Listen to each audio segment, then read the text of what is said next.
Well, hello and welcome to Deep Dive, the podcast that goes beyond the surface, helping you live out your faith with deeper understanding and purpose. My name is John Coombs. I have the privilege of hosting this podcast and being the lead pastor here at Mooroolbark Baptist Church.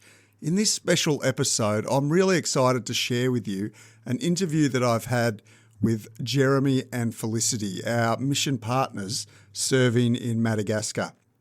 In this conversation, you'll hear Jeremy and Felicity share up-to-date news as they serve in rural Madagascar at the Good News Hospital.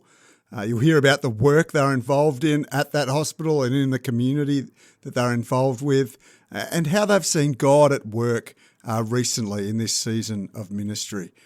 From stories of lives transformed to day-to-day challenges of living and parenting and family life as they serve overseas, there is much to give thanks for. So we also touch on how their family has navigated this season, and there are some great personal insights that they share as well. I know you'll be encouraged by what they share, so I hope you enjoy it and listen in totality, because it is a great encouragement for us. Welcome. It's great to have you. And I wonder whether one of you can begin by telling us what you've been up to, and maybe introduce yourselves a little bit for those who in the congregation might not know you just yet. Well, we are Jeremy and Felicity, and we've got 5 wonderful boys: Orlando, Caspian, Raphael, Keanu, and Malachi. And we're living in Madagascar, in rural Madagascar. And I'll let Jeremy tell you about what he gets up to in the hospital. Yeah, sure. Well, I am a perioperative nurse by trade, so I've left my job in big hospital in Melbourne to come here with Felicity and the boys, and my role here is in development and discipleship with the perioperative team. So that can be very different from one day to the next, where it comes to problem solving. How can we do this type of procedure with the tools that we've got, and how can we fix the tools that we've got without someone to fix them? And a lot of problem solving and working together. But yeah, seeing lives changed each day, being a part of that. And we are a part of a much larger group of missionary surgeons, doctors, other nurses from around the world, all working together in this project here called the Good News Hospital. Yeah, great. Well, I know you're coming back to Melbourne in a couple of months, and no doubt that's exciting. But what are how's the family feeling on return? Felicity, how's the extended family feeling? Over here, perhaps looking forward to your return. Anything you're feeling a bit daunted by? I know it's been a couple of years now. I know, it's really been 3 years, and my mum's like, "Oh, you're going to love the new trees they've planted on the nature strip in Mooroolbark, and Turnside's changed, and there's a retirement village here." And I am really looking forward to coming back.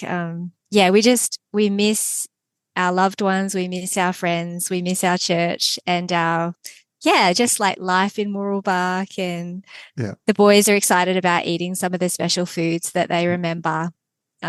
For Raphael, he doesn't have much of a frame of reference for Australia. To him, it's either Madagascar or South Africa, where he had to go for surgery. Yes, and Malachi hasn't even met his family yet, so he can't wait to see his homeland.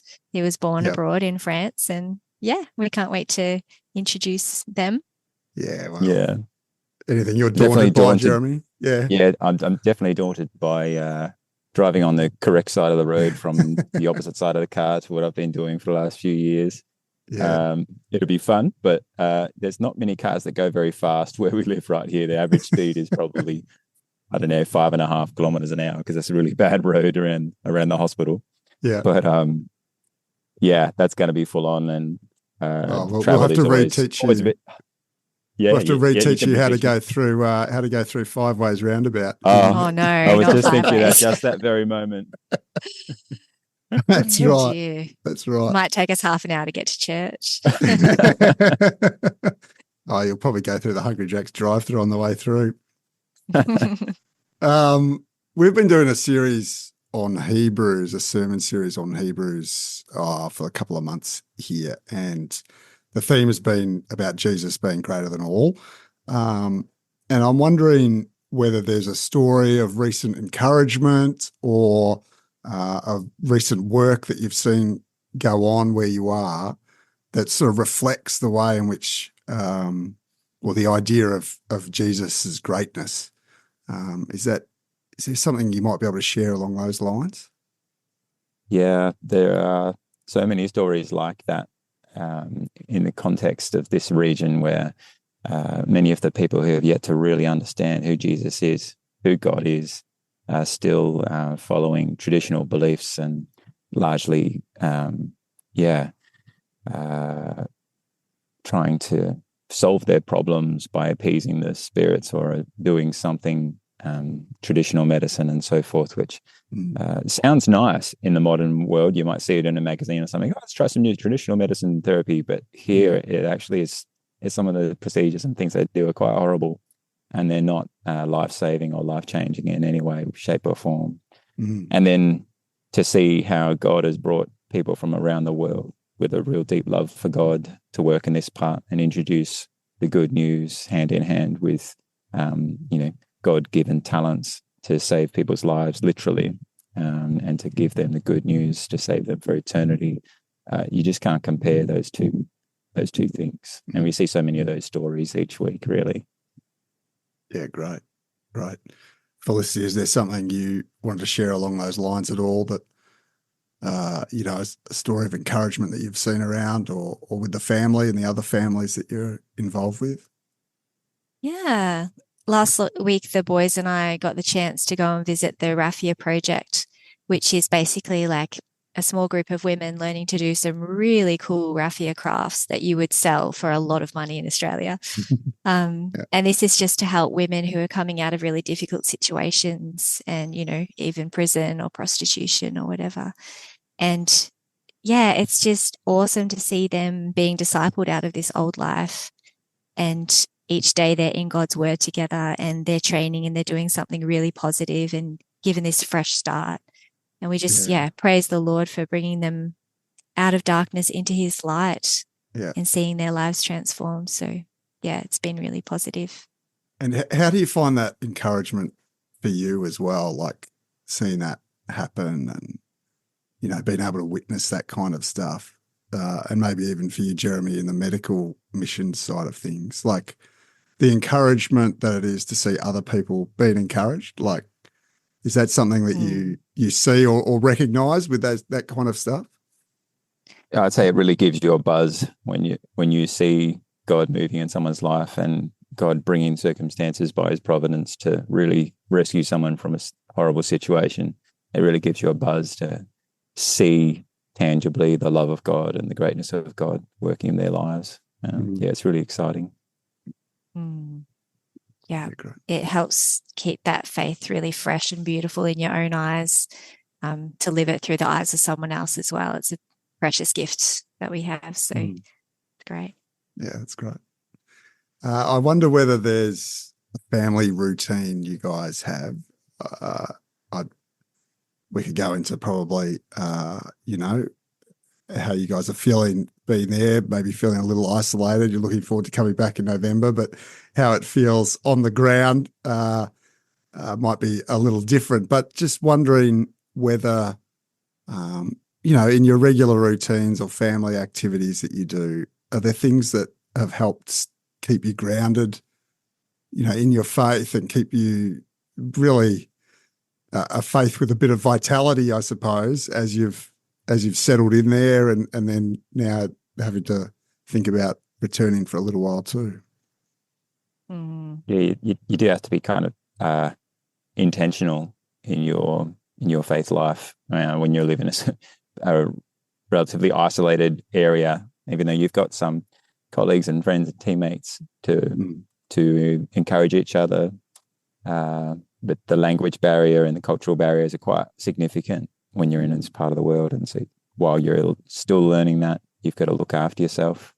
And as best you can. So in terms of family routines, apart from a giant pile of pancakes every weekend, we try and do a family church time. And sometimes that might look like a bunch of Lego all over the ground while we tune into Mooroolbark Baptist for streaming the service and enjoying worshiping along with the team from abroad.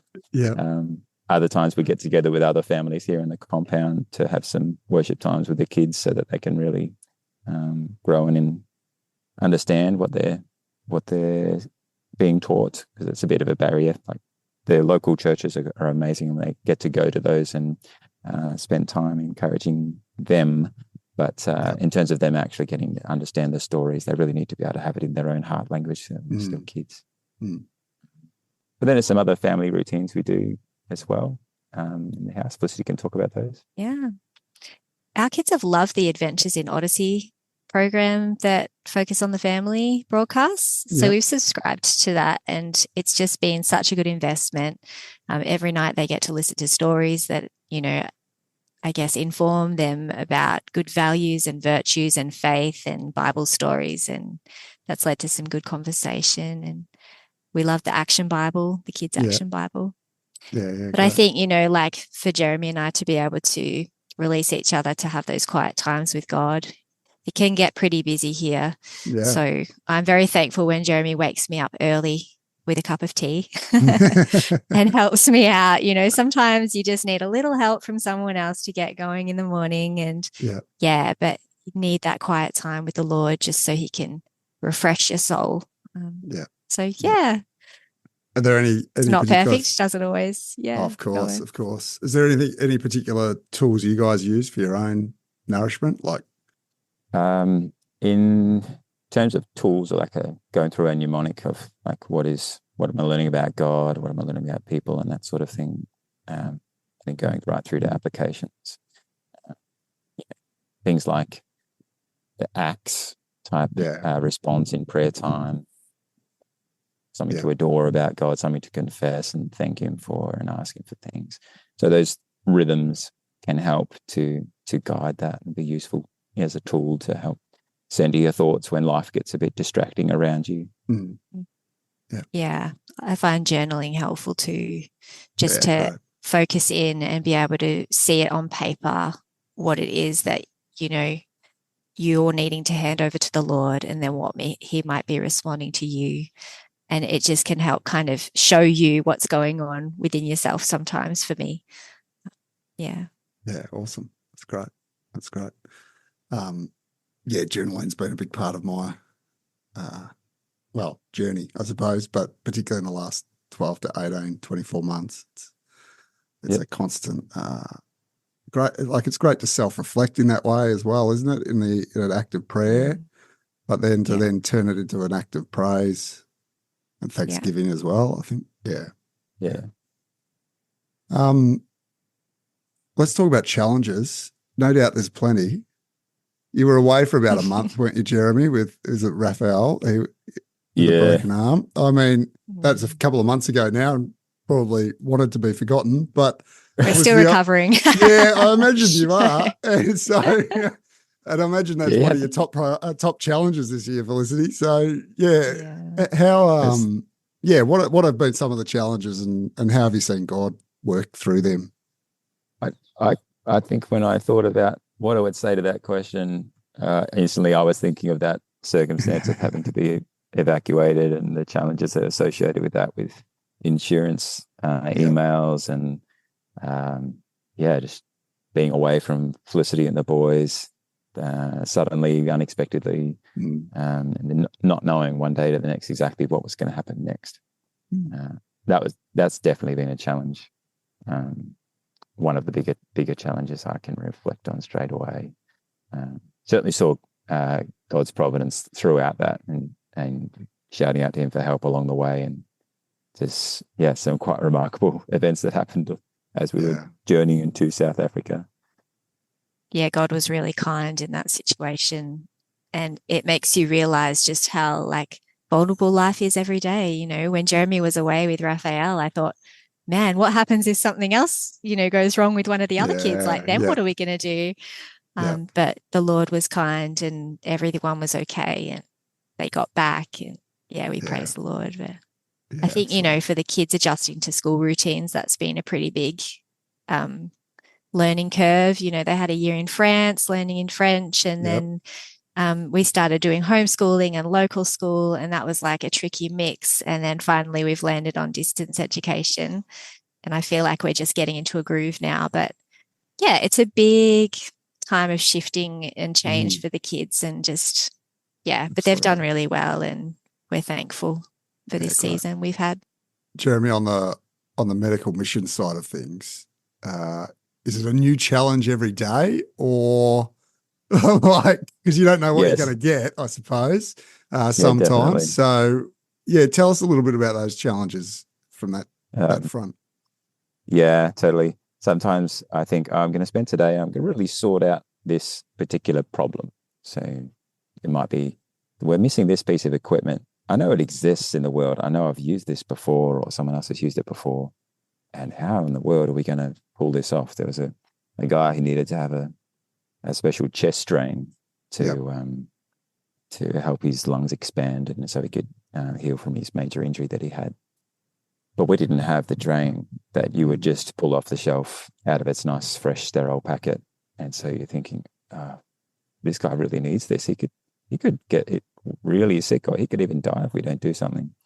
So we had to scrounge around and find the cleanest parts we could and disinfect them as best we could, and literally make one of these slightly complex underwater sealed triple chamber drain systems to help expand his lungs safely.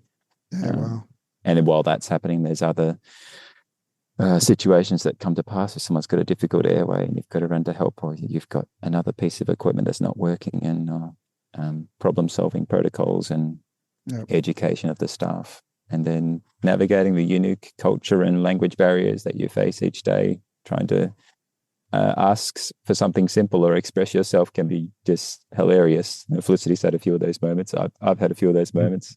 From time to time, you say something that's just quite comical, and you're just trying to get the job done as best you can. Yeah.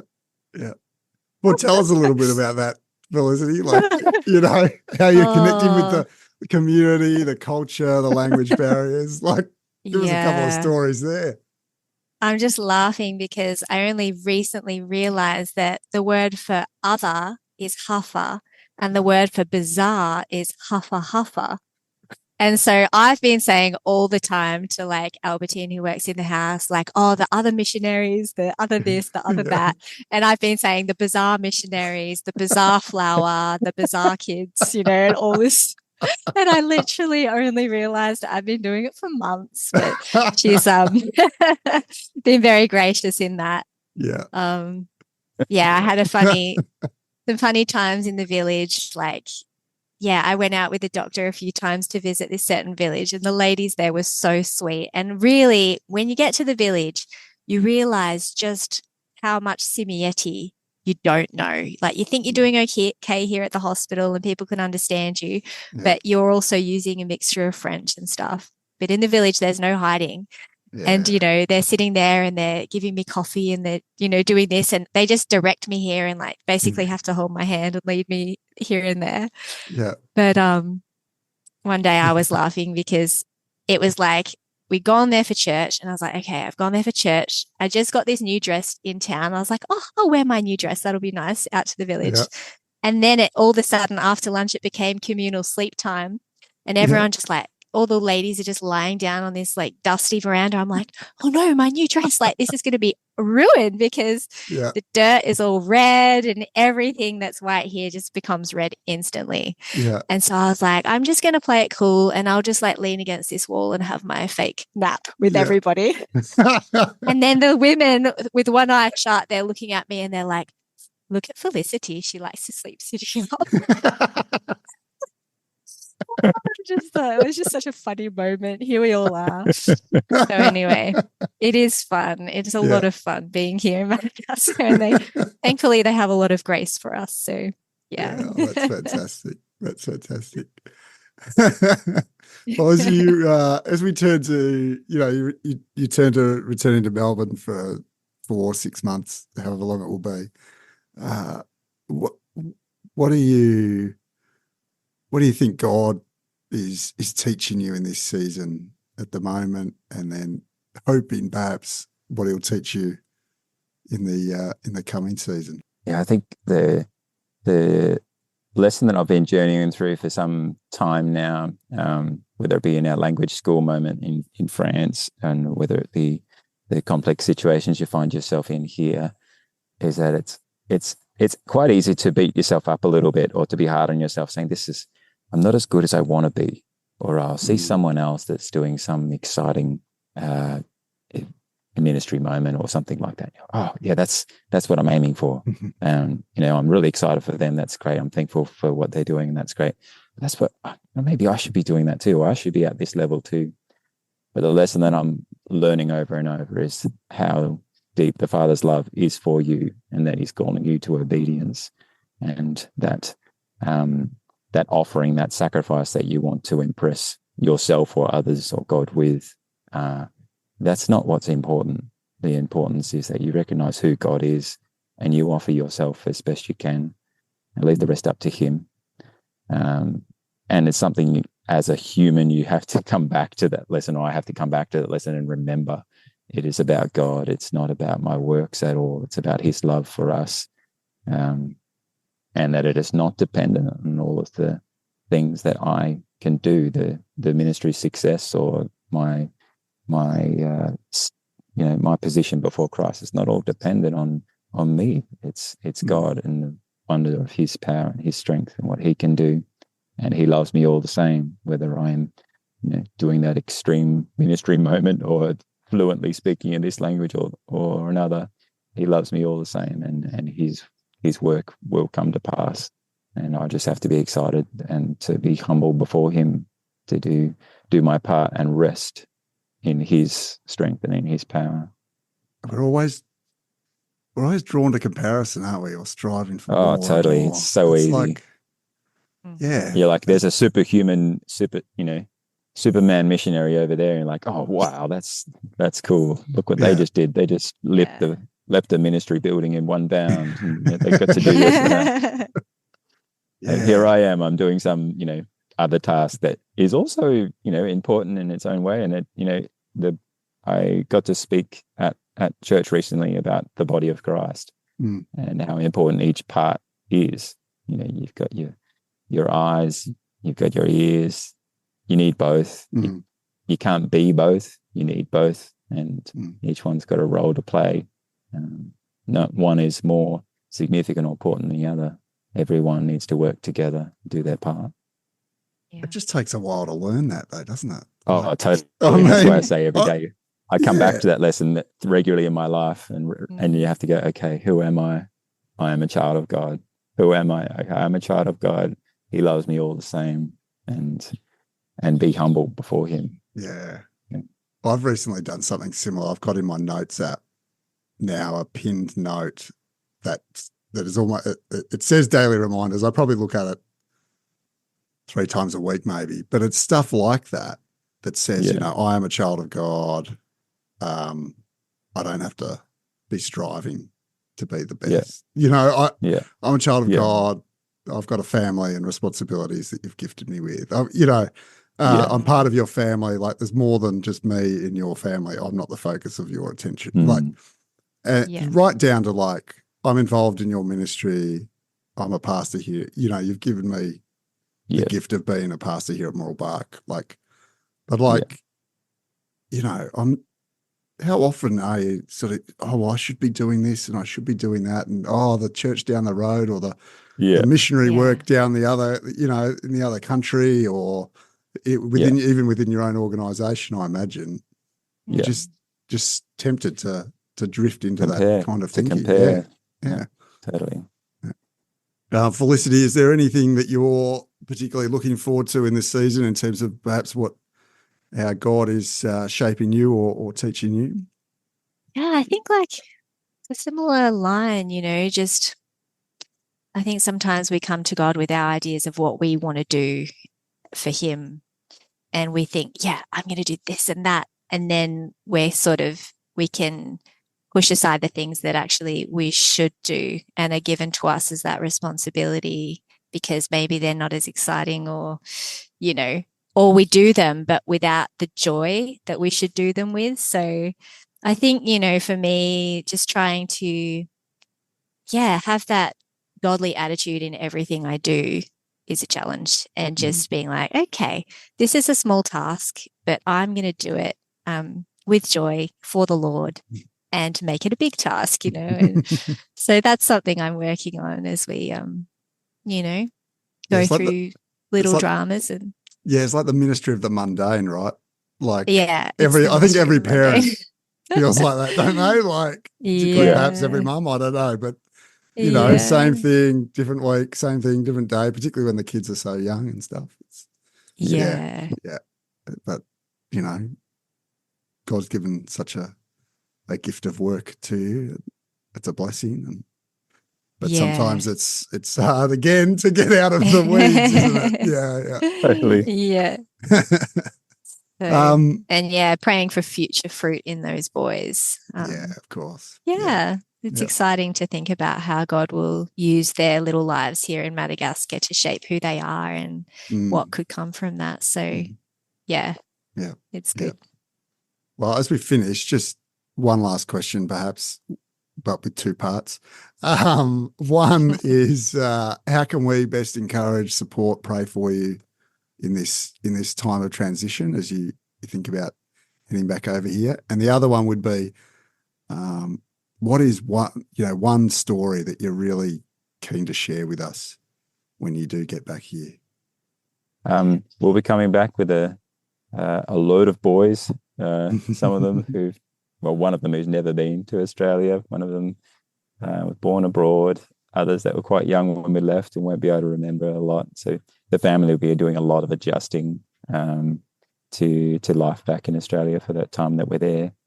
So pray for those moments and have patience with us, with the boys when they're, I don't know, trying to grab the microphone at church for karaoke or something. I don't know what will happen there.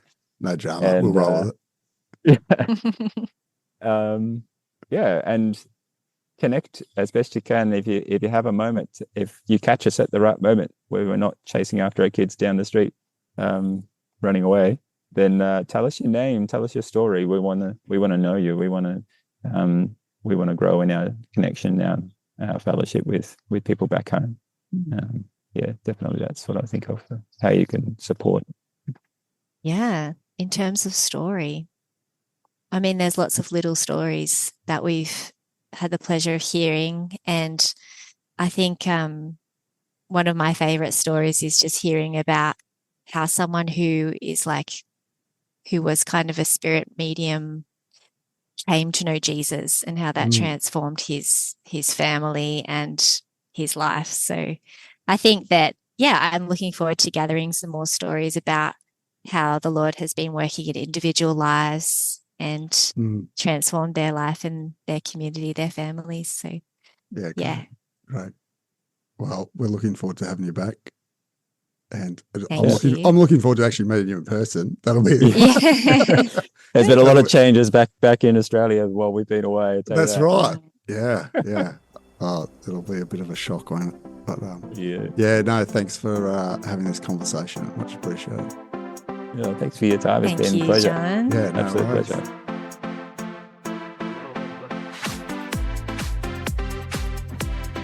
Wow, what a great conversation. Jeremy and Felicity's story shows how God is at work in every corner of the world, not only in Melbourne, but also in Madagascar, and he is changing lives and drawing people closer to him. Let's continue to lift them up in prayer as they turn toward coming back to Melbourne later in the year, and really lift up the work that they are doing and the transition that's occurring across that time too. But thanks for diving deep this week, and I shall talk to you next time.